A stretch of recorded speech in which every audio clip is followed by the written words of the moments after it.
రాజన్న సిరిసిల్ల జిల్లా రుద్రంగి మండలంలోని గైదిగుట్ట తాండా, బడితాండా, గువ్వలబండ తాండా, దసరా నాయక తాండాలలో గిరిజనుల ఆరాధ్య పండుగ అయిన సీతా భవానీ పండుగ వేడుకలను మంగళవారం ఘనంగా నిర్వహించారు. పండుగలోని భాగంగా గ్రామంలోని ఆవుల మందలను పూజించి అడవిలోని వదిలిపెట్టిన అనంతరం గ్రామంలోని గిరిజన మహిళలు, యువతులు తయారు చేసినటువంటి నైవేద్యాలను డప్పు వాయిద్యాల మధ్య నృత్యాలు చేస్తూ ఊరేగింపుగా ఆలయాల వద్దకు తీసుకుని వెళ్లి ప్రత్యేక పూజలు నిర్వహించారు. ప్రతి ఏడాది వర్షాకాలం ప్రారంభమయ్యే దశలో ఈ శీతాల పండుగ జరుపుకోవటం ఆనవాయితీగా వస్తుందన్నారు. ఈ పండుగ వల్ల వర్షాలు బాగా కురిసి పాడి పంటలు బాగా పండుతాయని గిరిజనుల యొక్క నమ్మకం అన్నారు.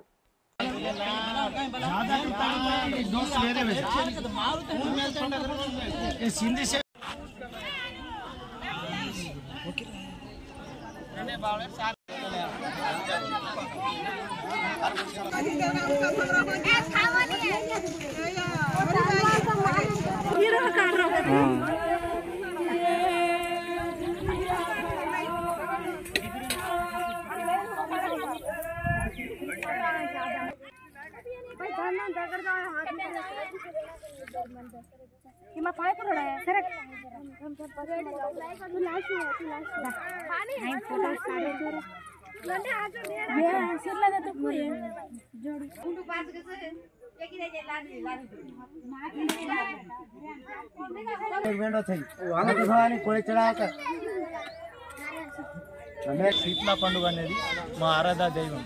మేము దీన్ని భవానీ అని కూడా తలుచుకుంటాం.